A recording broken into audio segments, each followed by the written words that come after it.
Bonjour à tous, bienvenue dans Rev'd Up, 6ème épisode. Je m'appelle Alexis, je suis toujours avec Ludo. Salut Ludo. Salut Alexis. Et aujourd'hui on n'est pas tout seul. Ouais. Qui n'a pas rêvé de créer sa marque de moto? Et c'est le sujet de l'épisode d'aujourd'hui. C'est ça. On est donc avec Anthony et Thomas qui vont nous faire une petite présentation de leur projet. AEB? Tout à fait. Moi c'est Anthony. Est-ce que tu peux te présenter en quelques phrases, savoir d'où tu viens, avant d'aller plus loin et de savoir comment vous en êtes arrivé à créer non seulement une marque, mais plusieurs motos?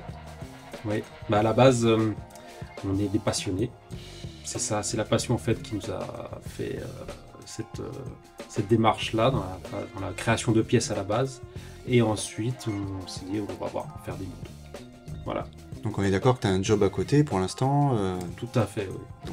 Dans ta petite vie actuelle, si je puis dire, tu as un environnement qui est assez vaste et tu arrives quand même à aller au bout de ce rêve-là et de créer une marque et de fabriquer non seulement des pièces, mais une moto complète. Oui, une moto complète. Où est-ce que tu en es aujourd'hui, on va dire, à titre perso? À titre perso, c'est pas mal d'investissement temps. Et j'ai la chance aujourd'hui de faire un boulot avec des horaires un peu atypiques. Voilà, donc l'idée pour lancer une marque, c'est quand même de se dégager du temps et peut-être, voilà, on en parlera un peu plus tard, l'aspect, on va dire, et financier et le matériel pour pouvoir se permettre de fabriquer une moto quelque part. Et, après, je suis pas tout seul non plus, donc c'est vrai que ça, c'est important. D'accord. Et justement, faut pas faire ça tout seul. On va demander l'avis à Thomas. Où est-ce que tu en es, toi, alors? Alors, moi, c'est donc Thomas.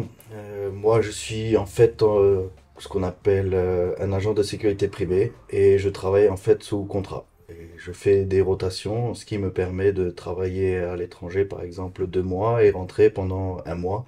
Et en fait, du coup, je consacre ce temps maintenant à Anthony et à la société, donc AEB. D'accord. Et comment vous vous êtes rencontrés alors finalement? On s'est rencontrés tout bêtement parce que nos enfants, ils vont à la crèche en fait au même endroit et ils faisaient le sport du rugby aussi au même endroit. Et on a commencé à discuter et forcément, quand deux passionnés de moto, de voiture, de moteur se rencontrent, eh ben ça en finit plus. D'accord. Et à ce moment-là, il n'y avait rien qui vous liait en termes de, je sais pas moi, non seulement de fabrication, mais de moto en elle-même. C'est juste que vous en êtes arrivé à discuter moto, point. Exactement. Exactement. Et là, ça a fait mouche. Alors, Comme qu'est-ce une qui s'est étincelle. passé? On veut savoir.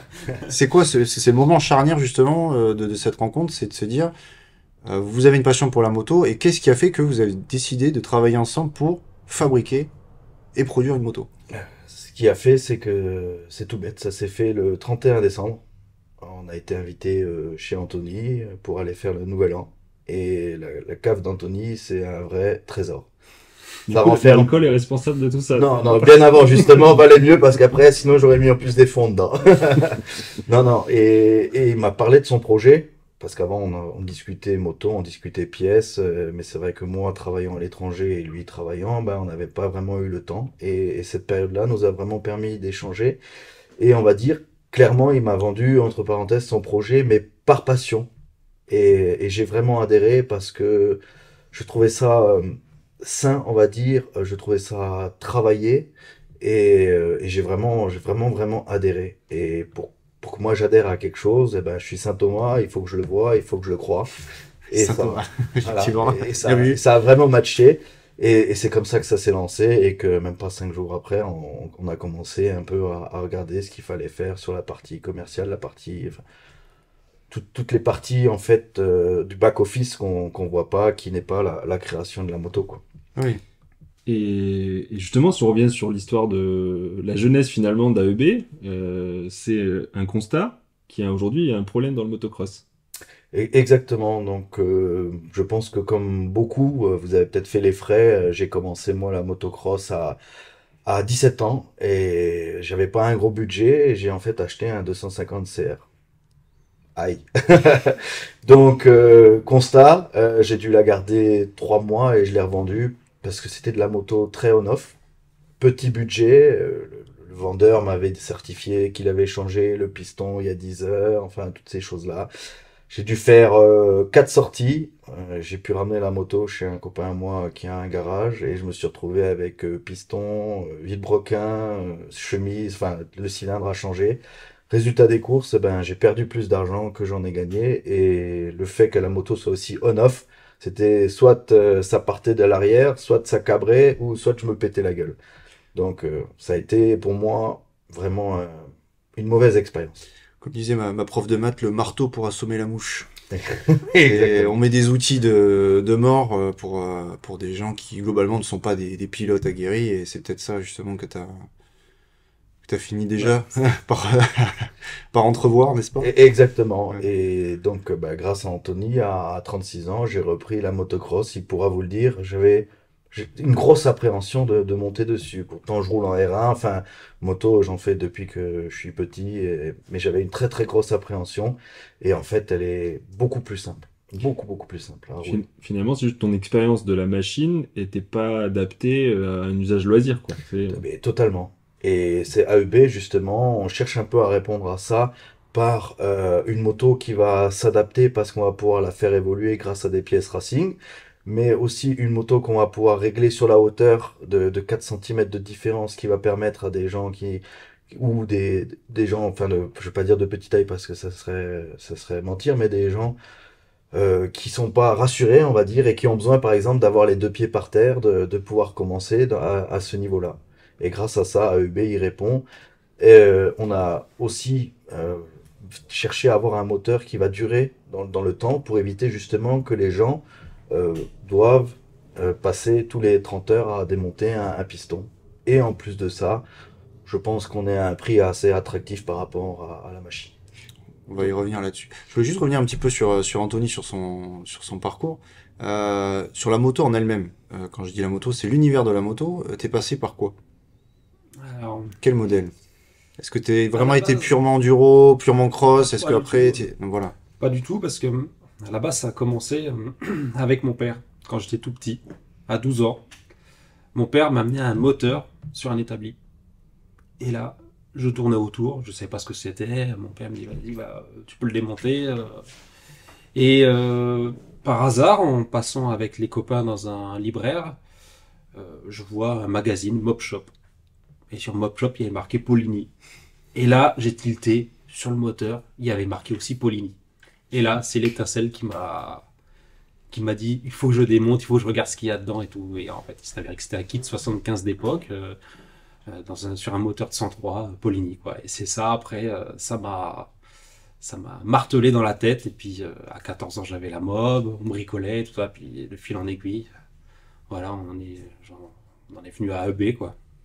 Tu t'es dit à un moment donné, quitte à bricoler, autant fabriquer Bah, mes pièces, voire peut-être exactement. une moto, parce que c'est le thème d'aujourd'hui, c'est dire Oui, comment on peut arriver à fabriquer sa propre moto et à arriver à la vente derrière. Je veux dire, il y a un levier qui est ouf, quoi. C'est bah, pas juste, je prends un cadre, je prends ce qui traîne et je récupère ma 103 et j'en fais un avion de chasse. Là, on parle de quand même d'un produit fini, destiné au grand public. bien sûr.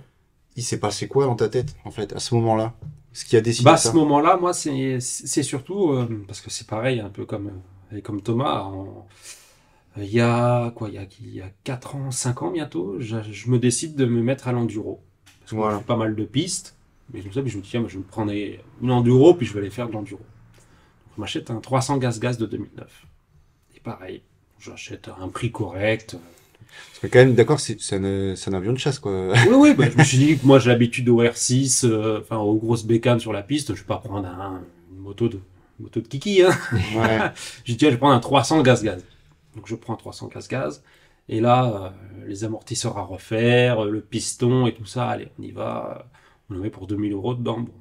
Entre l'achat plus la moto, on est pas mal. Ensuite, je m'inscris à l'endurance de Bouillac.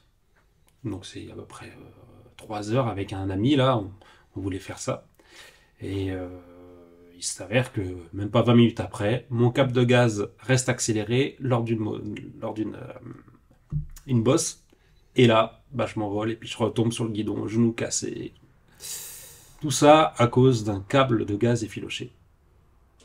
Ouais, comme quoi, hein, il faut être très, face à un milieu, il faut être quand même très méticuleux. Peut-être que les gens comme nous qui ne sont pas du milieu du cross ou de l'enduro, on n'a pas idée à quel point il faut être pointilleux sur les révisions, sur les contrôles, sur la qualité des pièces. C'est tous ces éléments-là qui ne sont pas forcément marqués sur l'étiquette quand tu achètes la moto. Tu vois un prix de vente, mais tu penses pas forcément à tout ça. Et c'est peut-être ça justement qui Tout à t'a... fait, ouais. Faut être vigilant sur la sécurité et tout, et même en faisant beaucoup de choses sur les motos, surtout sur les motos de cross, enfin motos d'enduro. C'est des motos qui ont été usées, et du coup, bah, forcément, les gens, ils les vendent quand il y a des choses à faire dessus, et ils veulent passer à un modèle neuf pour pas être embêtés avec tout ça, parce que ça s'use énormément.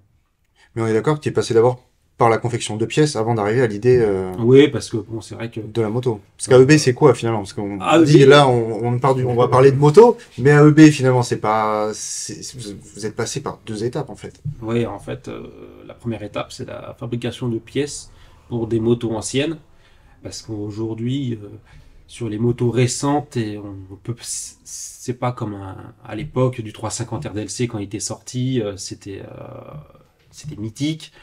Euh, Aujourd'hui, on va dire que ces motos-là, que ce soit le 350 RDLC ou le 125 DTR, TDR, bah, tout ça, c'est des motos encore qui demandent, qui ont beaucoup d'amour en fait. Et il y a beaucoup de gens encore qui gravitent autour de ça. Et c'est vrai que nous, ça nous faisait mal au cœur de voir ces motos-là euh, au fond du garage et puis ne pas s'en servir. Alors qu'aujourd'hui, on peut les remettre sur la route sans besoin de les mettre à la casse et d'acheter une moto neuve. Donc là, du coup, vous fabriquez quoi concrètement? Nous, on fait beaucoup de pièces performance. Ouais.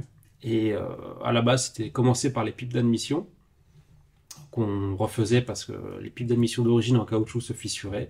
Et Je confirme. Et pour en retrouver, c'était compliqué pour certains modèles. Et nous, on s'est dit, bah, on va faire ça et puis on verra si ça fonctionne ou pas. Et puis de fil en aiguille, ça a marché. Après, donc nous, enfin moi surtout, je faisais pas mal de pistes et je mettais les culasses qui venaient des États-Unis ou de l'Angleterre et puis j'avais toujours des problèmes avec.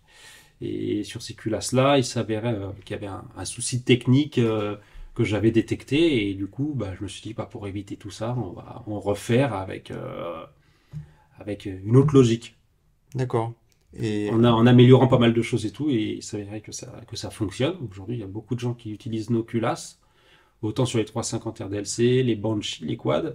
Et maintenant sur les 125, et bah, on pallie à des problèmes de fuite de joints de culasse. Et tout ça. Et du coup, on peut préparer une moto pour la piste ou pour un quad pour faire une endurance et ne pas se dire ah tiens j'ai une fuite au joint de culasse et je vais pas finir ma course. donc là, on en est au point où voilà, AEB existe, vous fabriquez des pièces Ouais, exactement. et la moto. Qu'est-ce qui s'est passé? Ben, comme pour les pièces, en fait, à chaque fois, on essaie de répondre on va dire, à un problème et on essaie de le solutionner. Et le fait de partir sur la moto, ben, c'était un peu pour répondre à ce problème des entretiens réguliers, des motos on-off, non accessibles à tout le monde parce que ben, c'est un amateur, l'autre c'est un pilote professionnel. Et toutes ces choses-là, en fait, ont poussé Anthony en fait, à créer une moto par passion aussi, parce qu'il aime la moto, et c'est vraiment ça qui a été le déclencheur. Répondre Et là, on est en quelle année? C'était 2021. 2021, donc c'est quand même, c'est super récent. Enfin, Ouais, ouais. moi, je me dis, créer, ça arriver à un produit fini, parce que pour ceux qui nous regardent sur YouTube, vous avez une des motos derrière, donc la 300, la MXE. Je dis, comment on peut arriver à ça, quoi, un produit fini comme ça, juste avec une idée? Vous avez, bon, certes, vous partez pas de zéro, vous avez des pièces performance, mais on va y revenir dans le questionnaire, mais arriver à ça, c'est des étapes, mais j'imagine très nombreuses et beaucoup, beaucoup, beaucoup de problèmes, j'imagine aussi. Donc, est-ce que je te laisse la question qui tue? Ouais, bah, on a une petite. T'as vu comme j'ai préparé le terrain? Bon, c'est bon, vous êtes bien Non, mais- assouplis, on va passer à la question Ça y qui est. tue. Finalement, c'est vrai qu'on en a parlé plusieurs fois dans les épisodes précédents, et l'histoire de Mash avec Voilà. Hugo, qui était Forcément, ça vient à l'esprit. une marque qui a essayé de répondre un peu à ces mêmes enjeux-là, c'est-à-dire en gros proposer à un tarif abordable des motos qui, là, ils jouaient plutôt sur le côté du look et du côté un peu accessible. Donc l'idée, c'est est-ce que votre projet, c'est de faire le Mash du motocross? Je te laisse répondre. Bah après, le match du motocross, pourquoi pas. Après, parce que match, ça fonctionne bien. Il y a un bon retour déjà sur les modèles. Après, quand on achète une match, on sait ce qu'on achète. Hein. Ouais. C'est vrai. Maintenant, nous, c'est vrai que Mâche, c'est un peu une histoire et de qualité un peu basse. Et nous, justement, notre cahier des charges est un peu différente. On travaille avec nos fournisseurs à un cahier des charges qui est très élevé. Et ça, on le maintient. Et aujourd'hui, on ne fait pas forcément un tarif, mais on fait aussi une qualité. Ouais. Voilà. Et d'ailleurs, finalement, c'est quoi les challenges techniques quand on essaie de concevoir une moto comme ça? C'est quoi les grandes étapes, on va dire les points qui vous ont posé le plus de soucis ou en tout cas qui ont demandé le plus de travail? Bah, c'est vrai qu'aujourd'hui, on fait pas toutes les pièces en France. Hein. Ça, il faut le dire. Hein. Faut pas être, faut pas, enfin, Et personne le fait. Hein. Je veux dire, même chez personne les le grands fait. Ou constructeurs, alors, si, il y a des grandes marques de motos françaises qui le font, mais bon, c'est des œuvres d'art à des prix exorbitants qu'on ne peut difficilement rouler sur la route avec. Enfin, bref. Donc non, mais aujourd'hui, on va dire que la plupart des pièces, c'est du standard d'autres motos qui utilisent les mêmes pièces. Donc on part pas sur un cahier des charges qui est insurmontable où il faut tout créer tout ça. Non, En fait, vous avez déjà une banque d'organes, je vais y arriver. Ah oui, c'est ça. C'est ça. C'est tout à fait ça. Comme beaucoup de marques en fait. Il y a beaucoup de marques dans le Très motocross, connues. très connues. Pas forcément du low cost Voilà, ou quoi. C'est ça qui, non, mais je pense que c'est vraiment important de important. dire ça aux gens, c'est qu'il y a le marché, il est peut-être beaucoup plus simple que ce qu'on pourrait penser en termes encore une fois, d'organes. Hein. Je parle pas de la technicité, mais il y a déjà des choses qui existent. En fait, une fois qu'on est passé constructeur, qu'on a tous les agréments et son numéro VIN, bah là, ça nous ouvre des portes. Il faut savoir les ouvrir, les portes. Il faut savoir à qui s'adresser. Et après, bah, comme moi, je suis dans le milieu du technique, dans l'aéronautique et de la production, on va dire que ça aide aussi. Mon métier à côté aide à faire ça. Et je sais vers qui me tourner pour négocier des pièces, faire un cahier des charges, aller voir les fournisseurs. Donc créer quelque chose. L'étape 1, c'est ces papiers que tu as fait là, pour avoir cet agrément VIN, là, qui veut dire quoi? C'est le VIN qu'on a sur les cadres de moto. D'accord. Le numéro VIN. Donc le numéro qui est gravé sur la moto. D'accord. AEB aujourd'hui, c'est un constructeur à part Oui, entière. tout à fait. Donc tu as rempli ton petit formulaire CERFA des familles là et t'es devenu constructeur. Ouais, c'est un peu plus compliqué. Non, mais c'est vrai que tu dis, pour te dire à quel moment vous avez basculé constructeur moto, parce que c'est ça qui, je pense, dans l'inconscient collectif, c'est dire, ça y est, je suis un constructeur, ça tient à quoi finalement? À aller toujours un peu plus loin, et à ouvrir certaines portes aussi pour aller chercher des produits, des pièces ou des futurs projets. Et de fil en aiguille, on est arrivé où c'était limité. Et on nous a dit, bon ben voilà, si vous en voulez plus aujourd'hui, il va falloir avoir ce numéro VIN, donc devenir constructeur. D'accord. Et c'est grâce à ça qu'on a pu, après, surtout Anthony, a pu ouvrir des portes. Après maintes et maintes heures de recherche, on en passe, et maintes visites, parce que c'est bien beau de dire, ouhou, j'ai trouvé un constructeur, un fabricant, super, même si je sais qu'il fait les cadres pour telle et telle marque. Ça serait peut-être quand même bien d'aller voir comment c'est monté, comment que ça fonctionne. Est-ce que ils vont faire le même travail pour nous que pour eux, et plein de choses comme ça. Donc il y a un gros travail en amont qui débute avant la création de la marque AEB il y a 2 ans en fait. D'accord. Et qui est justement un peu cette parallèle pièce, parce que c'est ce qui a permis. Pièce qui dit fabricant de cylindres dit très souvent fabricant de moteur, qui dit fabricant de moteur, peut-être fabricant de moto. Et c'est comme ça, de fil en aiguille, qu'on a pu réussir à avoir des portes qui s'ouvrent pour un fabricant de moto. Donc c'est quoi? C'est en rendez-vous en préfecture, rendez-vous... c'est quoi en fait le parcours type en fait? Préfecture et tout ça. Et aussi une entité aux États-Unis qui gère les constructeurs... parce qu'on peut pas faire ça comme ça du jour au lendemain. Il faut avoir des normes ISO, un atelier de production et tout ça. Tout en sachant que nous, on n'est pas un constructeur comme Renault, comme Honda et tout ça. On n'est pas une grosse entité. On reste quand même une petite entité, plutôt comme un atelier de préparation. D'accord. Ça prend du temps, ça, juste la partie administrative. Je disais, je parlais même pas de la banque d'organes, parce que, encore une fois, c'est une marque AEB qui existe déjà parce qu'on fabriquait des pièces. Mais là, on dit, je veux créer une moto. Pour créer une moto, je dois passer par X étapes administratives. Je dois avoir tel et tel agrément. Montrer patte blanche. Et alors justement, c'est quoi les organismes et ça prend combien de temps de faire ça? Nous, ça nous a pris 1 an. D'accord. Pour avoir notre numéro. Et ça a été dur ou pas? Est-ce que on vous a dit, non, vous n'êtes pas à la hauteur, par exemple? Vous n'avez pas ce qu'il faut. Vous n'avez pas l'argent, pas la technique. Je sais pas. Oui. On vous a dit quoi? C'était compliqué. C'était beaucoup pour le intermédiaire de papier, de montrer enfin, que on n'est pas, comment dire, c'est pas un atelier où on fait, je sais pas, du bois ou un atelier artisanal ou artistique. Il faut vraiment avoir tous les numéros, tous les enregistrements et aussi montrer qu'on a déjà travaillé dans le monde de la moto, donc entre autres des pièces, la fabrication de pièces, et ensuite après on nous donne l'agrément ou pas. Ok. Et aujourd'hui c'est pour ça que c'est des motos non homologuées qu'on fait, parce que les homologations c'est encore une autre étape. Ouais, et puis c'est très dur en France. C'est très dur. Ouais. Ouais. La pollution, tout ça, tout ça. Eh oui, oui. On y travaille, on y travaille. Ouais, ça va arriver. Mais voilà, tout ça pour proposer aux gens et proposer à ceux aussi qui voudraient bien se mettre à la motocross ou à la moto et tout, avec des choses aujourd'hui, on va dire, accessibles. Parce qu'aujourd'hui, une moto de cross, si vous, par exemple, voulez faire du moto de cross, vous allez plutôt vous orienter vers de l'occasion, parce qu'une moto de cross, ça vaut très cher. Et pour en faire une fois tous les mois, bah, c'est compliqué de... Voilà, enfin, on sait très bien que le monde de la moto, le monde des sports mécaniques, c'est plus on y va et plus c'est à une petite entité que ça correspond. C'est pas à tout le monde. Ouais. Alors, attention, qu'est-ce que ça veut dire accessible? Parce que il faut pas tomber dans le piège du prix. C'était ce qu'on disait Bien tout sûr, à l'heure bien sûr. dans l'histoire de Thomas. C'est j'achète une moto à pas cher, mais je me retrouve derrière avec une facture longue comme le bras parce qu'au final Après, c'est un étron qui est rincé. Bien Donc sûr. accessible, ça t'entend qualité et entretien. Qualité, facilité de conduire et aussi l'entretien. C'est important. Parce que je sais qu'en off on en avait discuté, mais notamment le choix d'utilisation de carbu, c'était volontaire aussi. Ah oui, c'était volontaire.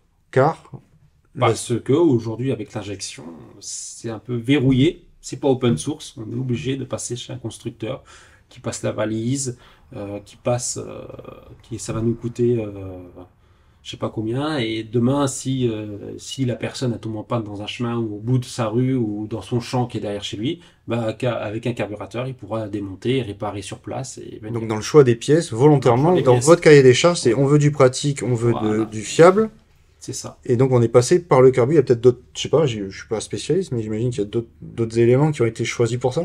Oui, Le moteur. Voilà. Le moteur, entre autres, le moteur, c'est un standard Yamaha du 200WR, qui à l'époque était une super moto, et donc Ouais, on a réputé vraiment pour, voulu- ouais. Alors c'était ça un peu la question cachée avec Mash, hein. On va pas se mentir parce que moi qui en ai essayé pas mal et justement j'en avais essayé dans le cadre de la chaîne parce que ça a été beaucoup décrié et que personne voulait justement faire des vidéos là-dessus. Alors j'ai eu beaucoup de commentaires très négatifs parce qu'effectivement il y a eu des gros soucis de fiabilité et pour les avoir essayés, j'ai eu des pannes même pendant les essais. Donc c'est pour ça que je vous ai posé cette question-là, c'est que les gens vous attendent au tournant là-dessus, sur les chinoiseries, parce que je peux vous Bien dire sûr, pendant alors, longtemps, c'est ça. en disant attention, vous nous faites un produit là à pas cher qui a l'air joli là, mais est-ce que si je le mets dehors au bout de 2 jours il est rouillé? Est-ce que je vais tomber en panne tous les 4 matins? C'est ça vraiment je pense qu'on vous attend là-dessus. Il va Bah. falloir répondre très clairement là-dessus pour dire aux gens attention, voilà ce que nous on propose. Bah, C'est pas du mâche. on le sait très bien parce que les motos aujourd'hui elles sont assemblées à Toulouse avec un gage de qualité D'accord. français et on met une grosse patte dessus, on met le savoir-faire français sur ces motos-là parce qu'il faut se dire que ces motos-là, on n'est pas les seuls à faire. Il y en a d'autres qui font pareil aux États-Unis, en Angleterre, en l'occurrence, et ils ont des problèmes sur plein d'autres problèmes parce que les gens qui s'occupent de ça, c'est des businessmen, ils pensent que, enfin, font de l'achat-revente et tout. Et nous, c'est hors de question de faire comme ça. On fait des pièces déjà pour améliorer déjà les motos anciennes ou pour les remettre en état et pour se faire plaisir sur la piste, pour pas tomber en panne et tout. Et nous, clairement, c'est plutôt, nous, on les améliore grandement derrière. Et c'est vrai que si on achète chez nous, autant comme les pièces, un gage de qualité, les motos, elles sont assemblées, elles sont contrôlées et on change des choses qu'il faut changer. Parce que c'est clair que ça, c'est important pour nous. On a aussi d'autres professionnels dans le monde de la suspension notamment, qui sont partenaires avec nous. Et on les a consultés déjà il n'y a pas si longtemps pour des questions sur les suspensions. Et on a eu les feux au vert aussi pour ces gens-là, parce que nous, on n'est pas spécialistes de la suspension, forcément. Et sur une moto, les suspensions, c'est 80% de son appréhension sur la route ou sur les terrains. Et Donc, peut-être ouais. encore même pire sur les terrains. en effet. Oui, voilà, Oui, c'est oui. ça. Si on a des suspensions de mauvaise qualité, bah, on peut pas rouler avec, hein. Donc franchement, les suspensions, c'était un gros point. Et nous, on est pas spécialisé en la suspension dans l'hydraulique. Donc on a fait appel à des spécialistes qui étaient pas avec nous. Et c'était voulu, ça, on voulait savoir vraiment, avec des gens qui étaient professionnels là-dedans. Et donc aujourd'hui, on voit que sur le côté assemblage de pièces, finalement, il y a beaucoup de choses qui viennent de Chine. Et vous êtes loin d'être les seuls à faire ça. Est-ce que la Chine aujourd'hui, c'est un Eldorado finalement pour la pièce moto? Oui, oui, c'en est un, mais ça va dépendre du cahier des charges qu'on va mettre derrière. C'est ça en fait qui va faire toute la différence parce qu'on sait très bien qu'on va pouvoir trouver la pièce pour 1 euro, comme on va pouvoir trouver la pièce pour 100 euros, et ça sera pas le même produit utilisé, ça sera peut-être pas forcément la même finition. Donc oui, ça peut être un Eldorado et je pense que ça l'est même pour plein d'autres choses que la moto.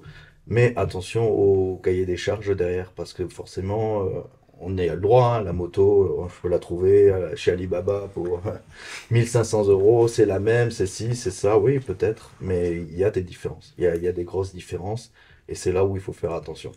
Donc ce qu'on comprend finalement, c'est c'est aussi et surtout une histoire de cahier des charges. C'est-à-dire que Et exactement, en fait, il faut pas se leurrer, la Chine nous a donc ouvert les portes et elle est moins chère que malheureusement aujourd'hui la France. Il y a un très gros savoir-faire parce qu'en fait beaucoup de choses est fabriquées là-bas et ça c'est aussi très important. Et le cahier des charges qu'on t'a demandé et un cahier des charges de qualité parce que justement c'est tout ce qu'on n'aurait pas voulu avoir nous quand on avait été gamin ou il y a encore 2 ans ou pour le prochain. C'est d'avoir quand même cette fameuse qualité, cette fameuse fiabilité et cette fiabilité dans l'entretien et cette facilité d'utilisation. Après, bien sûr, on sait que notre moto, ben, elle va pas satisfaire tout le monde, parce qu'on sait très bien qu'un gars qui veut faire de la compète, aujourd'hui, s'il achète le modèle de base, bon, il va dire, oh, c'est quoi cette moto? J'en veux pas. De là à ce qu'on ait des problèmes dessus, ben, peut-être qu'on aura des petits problèmes de défaut de fabrication, plein de choses comme ça. Oui, comme tout ce qui vient d'arriver sur le marché, Et- n'importe quelle marque, dans n'importe quel milieu, il faut essuyer les plâtres, hein. Exactement, donc d'où l'intérêt qu'en fait, eh ben, ça fait déjà 2 ans qu'on a les motos et que le projet, ben, marine, et qu'on les sort pas. Et c'est vrai que ça prend beaucoup de temps. Et même nous, hein, je veux dire, on est deux simples personnes, comme on disait, on n'est pas une grosse société, se dire ça va marcher, ça va pas marcher, on va satisfaire les gens, on va pas satisfaire les gens. Et ça, c'est vrai que c'est un peu cette bascule qu'on est en train, ben, justement, d'essayer de faire, grâce à vous, grâce à d'autres professionnels, se faire un peu connaître du grand nombre, quoi. et si on revient sur justement ce côté fournisseur en Chine, et c'est compliqué d'aller voir ces gens-là aussi. Quand vous dites je suis monsieur AEB, on est à Moi, j'ai le Toulouse. cliché, la vérité, si je manque, c'est quand il arrive là-bas, c'est que les usines. Ben, en fait, ben, comme on disait, ça a commencé par les pièces. Ouais. Donc, c'était un peu plus facile le marché de rentrer dans le marché de Malaisie, le marché de la Chine. Ça a été un peu plus facile. Et justement, après, on est arrivé à ce moment où on nous dit, oh, tu veux pousser cette porte-là, il faut être constructeur. Oh, ok, voilà. Et comment je dois faire? Et après, c'est toutes les démarches administratives, toutes ces choses-là. Donc, je pense qu'on peut taper des fois des choses sur Internet. On va peut-être voir un nom, on va peut-être trouver une usine. Il faut les contacter. Bon, après, faut pas se leurrer, ils parlent très bien anglais, hein, il y a aucun problème. C'est des marchés qui restent ouverts avec tout ce qui s'est passé pendant le Covid, la pandémie et toutes ces choses-là. On va dire, ils ont aussi besoin de vendre. Donc, on va dire, ça peut ouvrir des portes. Mais attention, c'est pas donné à tout le monde du jour au lendemain. Mais c'est possible puisque la preuve, on y est arrivé. Après, c'est un gros investissement, que ce soit d'argent, Alors, de justement, combien il faut donner? temps. Combien? Ben, ça dépend. Une fourchette, allez. Juste plusieurs dizaines de milliers d'euros. Ah, Exactement. donc on est d'accord. Demain, mon Parce rêve, que c'est de créer ma marque de moto. Il faut quand même arriver avec un minimum dans les poches. Ouais, Oui. voilà. Ouais.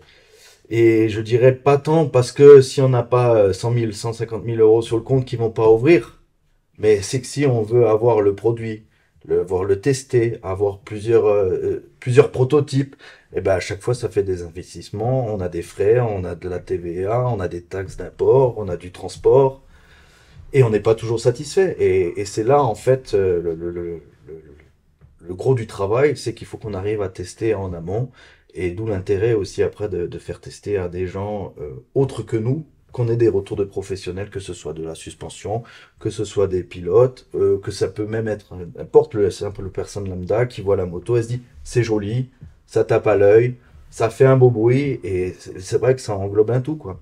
Parce que nous, ben, forcément, je dirais que même si demain ça devait pas démarrer, qu'on devait rester aux pièces, qu'on devait continuer à travailler plus sur l'histoire de la performance, ça reste vraiment une belle aventure. Et c'est ça qui a été vraiment super et c'est ça que j'ai voulu suivre chez Anthony, en plus du projet. Mais c'est vrai que, ouais, là on vous voit tous les deux, mais on vous a aidé. Est-ce qu'il y a quelqu'un dans l'ombre derrière ou des personnes, des entités Il y a mon père qui nous aide à bon coup de main.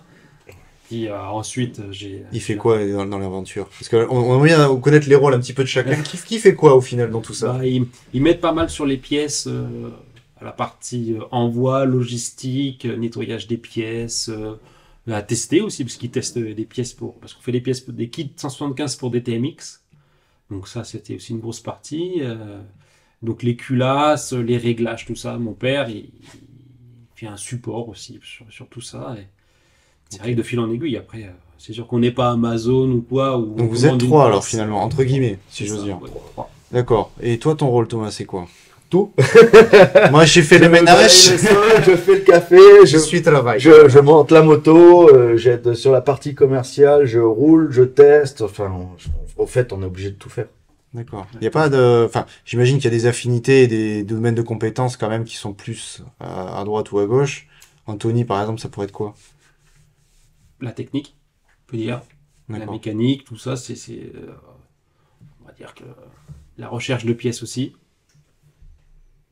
Non, parce que c'est vrai que moi, je pense encore une fois à Mash. On dit c'est une marque française, mais en fait, c'est une moto chinoise parce que le bureau d'études est en France et les pièces viennent de là-bas. Et c'est justement cet aspect bureau d'études qui, pour un kidam, ne veut pas dire grand-chose.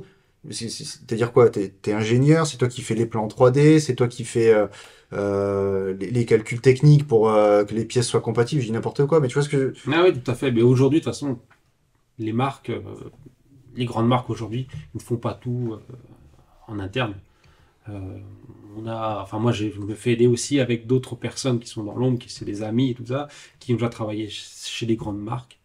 D'accord, Chicago, KTM et tout ça. Et cette chez partie eux, études, ils ont un bureau d'études. Mais D'accord. par exemple, c'est pas eux qui s'occupent des moteurs. Le bureau d'études moteurs, et c'est des sous-traitants qui sont en Europe, dans les pays de l'Est, ou qui sont. Enfin, bon, aujourd'hui, c'est un peu comme ça que ça se passe. Parce que moi, je me dis, est-ce que ça, c'est une boîte de Lego? En fait, il y a déjà un mode d'emploi, il y a juste à assembler les pièces compatibles et salut.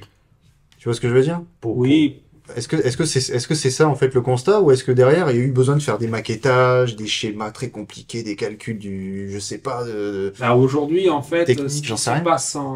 ce qui se passe, c'est que pour nous, pour notre modèle, en Chine, on avait KTM, on avait Rieju, on a pas mal de, mais ça se sait pas trop quoi. C'est mal vu de faire produire en Chine. C'est comme nos moteurs. À l'époque, Yamaha. Donc, KTM, ils font du chinois! Oh mon dieu! Non, mais Non, mais toutes les marques, c'est vrai qu'on le voit à travers les essais, nous, Bien sûr, de moto lambda. Aujourd'hui, je crois pas qu'il y ait une marque qui a pas fini non. par céder parce que les coûts de production, et tu vois déjà, avec l'inflation, ce que ça a coûté et le Covid, Et aujourd'hui, ouais, il faut gratter quelque part. et aujourd'hui, avec le Covid et tout ça, toutes les grandes marques, enfin, une partie des grandes marques ont quitté la Chine et font produire en Inde maintenant. Ouais, c'est vrai. Donc, ouais, voilà, après, c'est un peu le monde de la production. Comme je vous dis, moi, je suis dans l'aéronautique, chez un très grand fabricant aéronautique, où je le vois, moi. Moi, je le vois. Entre le Mexique, la Chine, enfin, bon, on le voit, puis après, il y a le produit français, après. Mais c'est vrai que sinon, quand on a une petite aparté, quand on a voulu travailler avec des sous-traitants pour proposer une moto homologuée, notamment, comment dire, c'est comme une Honda, l'Africa Twin. Aujourd'hui, On sent, ouais. voilà, le 500, il y a Rieju qui vont faire un 500, c'est une copie de l'Africa Twin. Je sais pas si vous avez entendu ça. Ah, si, oui, t'as un super réservoir qui fait, je sais plus de 500 bornes et c'est un clone. C'est ça. Ils vont oui, par contre, elle va pas arriver ici, je crois pas. Hein. Ça, on s'est fait couper la paix et sous le pied. Ouais. Voilà. Alors, il faut. Après, apparemment, elle va pas être distribuée en France, sauf erreur. Je crois. Ah, mais en Europe. En Europe, c'est Rieju qui va distribuer en Europe. D'accord. Ah, mais donc elle va arriver chez nous. Peut-être. En tout cas, on s'est fait couper l'arbre sous le pied. Ah ouais, parce que là, franchement, c'était vraiment voilà, c'est un Mais odieux non, plagiat. Mais... Non, mais nous, c'était un produit qui nous intéressait énormément. 500 km avec une moto. Ouais, On ouais. mettait ça à l'éthanol, parce que nos motos aujourd'hui, elles fonctionnent à l'éthanol. On s'est dit, bah, c'est un truc, c'est exceptionnel, ça. Et Ouais, on s'est fait couper l'herbe sous le pied avec parier de jus. Bon, on les salue s'ils nous regardent. Ah oui, Et Joe France. Ben non, mais on les aime tous de toute façon. Sans eux, on n'existerait pas quoi qu'il en soit, parce que je pense qu'à nous deux aujourd'hui, pour sortir une moto de A à Z, ça serait un travail plus que faramineux. Et surtout, on pourrait pas tenir des prix comme ça. Et puis, on dira jamais qu'on a fait ça. Hmm. Clairement, oui, on est beaucoup sur une partie assemblage Lego. Par contre, là où on sort notre épingle du jeu, c'est vraiment sur les pièces racing. C'est vraiment ça. Ouais, que Et vous faisiez c'est- déjà en amont, avant la moto. Exactement, Ouais, ouais. C'est Parce ça. que là, on va aller vraiment chercher, on va développer les boîtiers, on va développer les programmes, on va Mm. développer des pièces pour des culasses, des moteurs. On travaille avec des fonderies. Donc, bien sûr, on n'a pas toutes les fonderies ici, bien sûr, on n'a pas toutes les machines-outils ici, parce que sinon, ça serait... Là, par contre, il faudrait vraiment des millions et des millions d'investissements. Mm. Mais nous, aujourd'hui, on n'a pas pu. Donc, on a cherché un peu le meilleur de partout. Et on a essayé d'assembler ça pour avoir la qualité, pour avoir la tenue dans la durée et pour pouvoir satisfaire au maximum notre clientèle, c'est-à-dire de l'amateur à la personne un peu aguerrie, que ce soit en enduro, en cross ou en simple balade, en cross-country ou ce que vous voulez. Oui, parce que vous avez plusieurs modèles. On n'a pas eu le temps encore d'en parler, mais vous avez un modèle 1.250, Un 1.300, Et d'autres à arriver D'autres encore. vont arriver. du 2 Au fur et à temps, mesure. du 4 temps. Il y a Exactement. vraiment, voilà. Ouais. Je Au pense fur que et à mesure, on fait ça crescendo, parce que ça sert à rien de... jusqu'au modèle pour finir en Y. Et- Avec donc celle qui est derrière, la MXE, la Ouais. 300, Le 300, ouais, qui tartine épais, qui est quoi. un peu plus typé vraiment cross, on va dire. Ouais. Mais voilà, c'est un peu de l'avant-première parce qu'elle n'est pas encore sortie, elle est même pas sur le site. Ouais. Si un de nos auditeurs aujourd'hui veut acheter une moto AEB, c'est quoi la gamme aujourd'hui? C'est quoi la première moto que vous allez sortir? La première moto qu'on va sortir, donc ce sera le 250 MXE, donc que vous pouvez voir sur En le 2 site, temps. qui va donc être la fameuse moto qu'on a préparée pour être évolutive. Donc qui va sortir à bridé à 22 chevaux, ce qui va aussi essayer de nous aider pour tout ce qui va être les homologations. On va pouvoir la passer à 38 chevaux en passant avec un boîtier additionnel dessus, reprogrammé, on va dire. Qui vont gérer un peu d'électronique au niveau de la moto. Ensuite, vous allez pouvoir aller chercher les pots qu'on va fabriquer. On va pouvoir passer avec les pipes retravaillées. On va pouvoir aller chercher, après, si on veut, le vrai kit 250. On pourra même monter, on est en train de travailler sur le kit 280. Enfin, voilà, ce qui veut dire que la moto va pouvoir nous passer de 22 chevaux, justement, comme on disait, à plus de 45 chevaux ou presque 50. On y travaille justement, on les a pas encore passés au banc, tout équipé, et chercher même à travailler peut-être avec le bioéthanol. On est en train de justement... Ça évolue, ça évolue. Et ce serait quoi la vraiment- concurrente directe de ce modèle-là, pour ceux qui connaissent pas? On va pouvoir nous dire... En étant en raisonnable, je sais pas, moi je Ouais. lance un truc, Non, peut-être que c'est un peu touchy, mais... C'est... Je pourrais Après, même... non, je sais même pas si on a de... C'est pas le Il y a rien sur le 125. marché à ces tarifs-là. On essaie un peu de faire... Parce qu'elle sera combien du coup celle-là? On va pas parler. Là, aujourd'hui, on est en précommande, parce qu'on a besoin de précommande. Après, s'il n'y a pas de prix annoncé pour Non, l'instant, on n'en parle pas, mais... 6005 et vu, 6500 €, Ouais. d'accord. et vu que les premières personnes qui vont nous suivre, on offre le boîtier, qui vont la passer de 22 chevaux à 38 chevaux. Oh oui. Mais c'est vrai que voilà, on a toujours eu besoin de la communauté, et entre autres, là aussi, on a besoin de la communauté pour nous faire confiance. Ouais, puis pour aider à faire évoluer le Pour aider, produit. voilà. Ouais.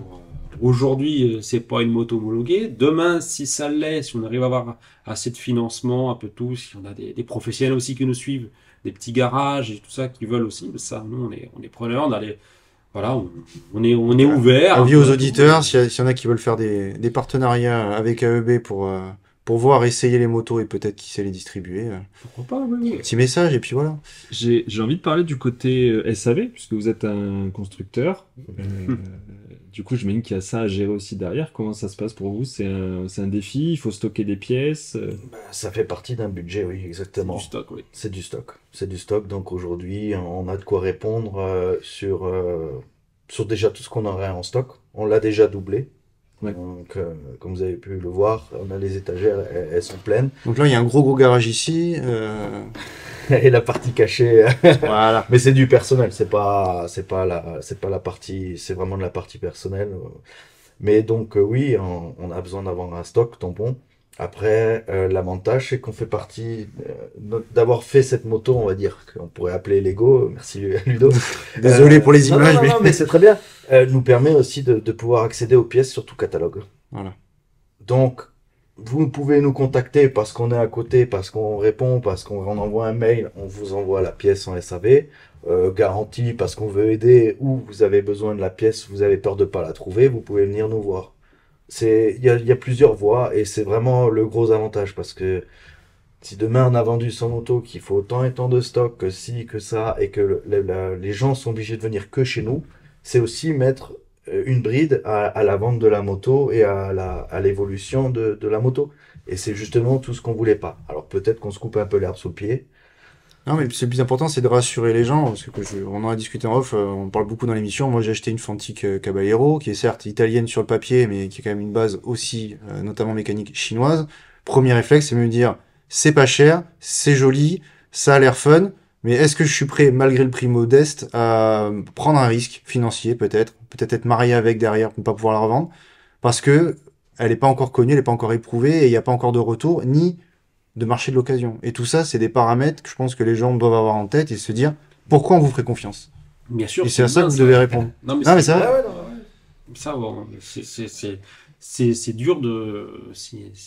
C'est dur et de commencer comme ça, ouais, effectivement. Et aujourd'hui, vous pouvez au moins répondre partiellement comment à ça.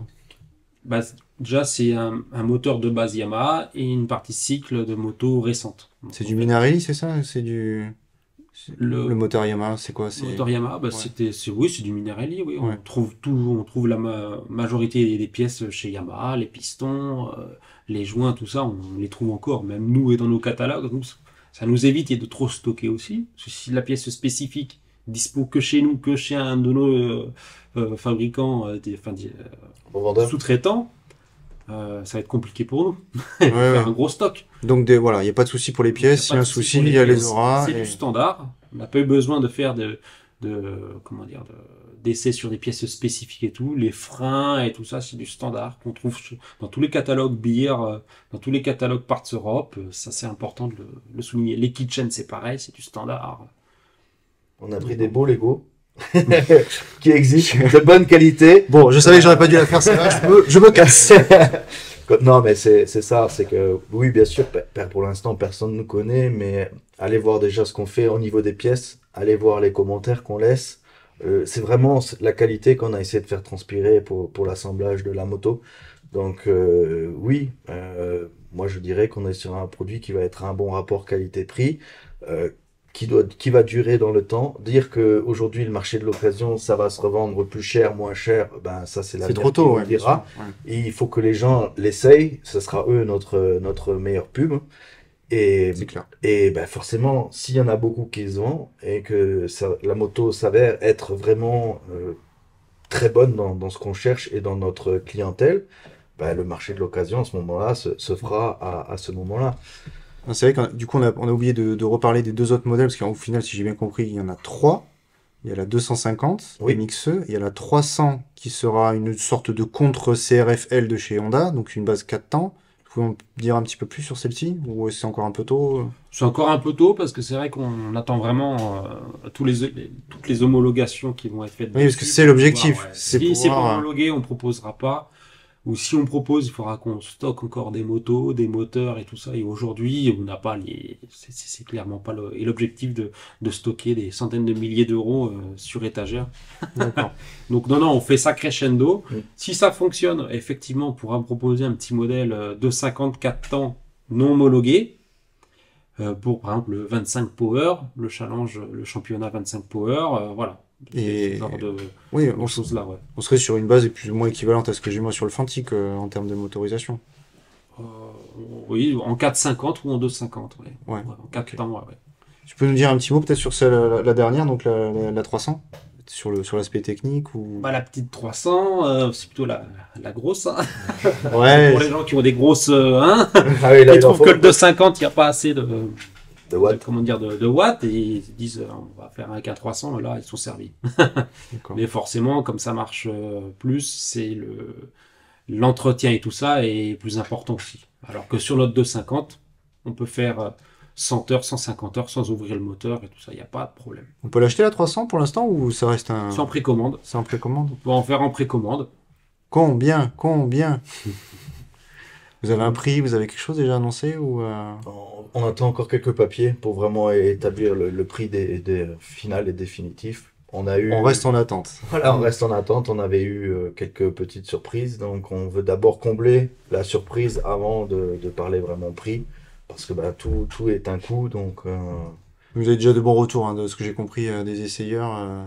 Ça marche bien, quoi. Oui, c'est vrai que nous, on aime bien, quand on propose quelque chose, tout essayer complet, voir les petits défauts, refaire des pièces pour combler ce défaut-là, pour être béton. Parce qu'aujourd'hui, on ne peut pas se permettre. La personne après l'achète la moto, 2 heures après, ça casse et tout ça. Nous, on ne peut pas.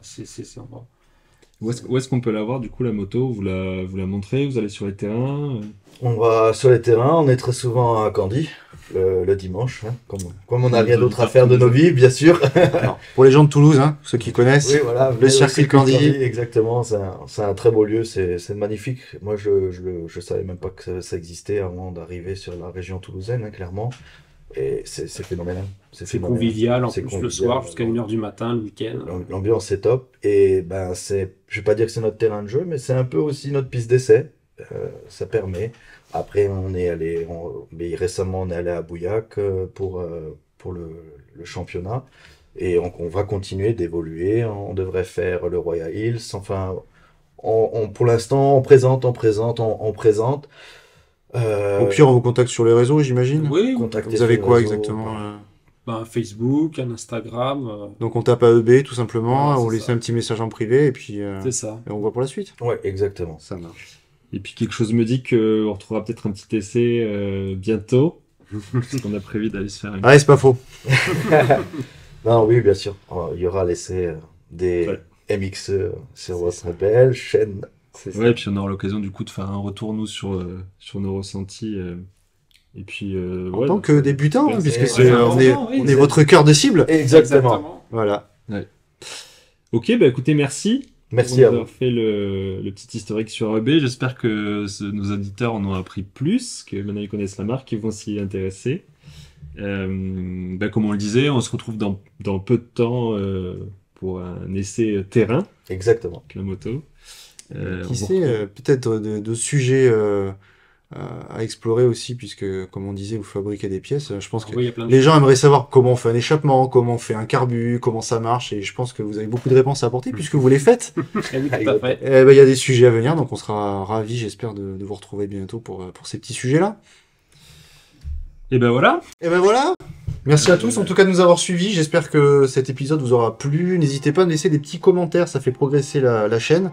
Et également pour AEB, si vous avez des petites remarques, des choses constructives à apporter. Si vous souhaitez les contacter, donc on répète sur Facebook, sur Instagram aussi, je crois que vous avez un petit message en privé pour prendre contact avec eux, ils sont très sympas. Et puis on se retrouve dans quoi, 15 jours? On se retrouve dans 15 jours. Ouais. Je rappelle que pour RevDub, vous nous retrouvez en version vidéo sur YouTube, version audio sur toutes les plateformes de podcast. Si l'émission vous a plu, n'hésitez pas à nous laisser un petit avis 5 étoiles sur Apple Podcast pour ceux qui y sont, parce que c'est un des meilleurs moyens de nous faire progresser et puis de faire découvrir le podcast à une audience plus large. Et puis sur YouTube, n'hésitez pas à commenter, nous laisser votre avis sur la moto, si vous avez des questions pour AEB, je suppose que les gars vous passerez aussi sur la vidéo pour y répondre. Voilà, et puis nous, on vous remercie de nous avoir écoutés, on vous dit à dans 15 jours, et puis bonne route!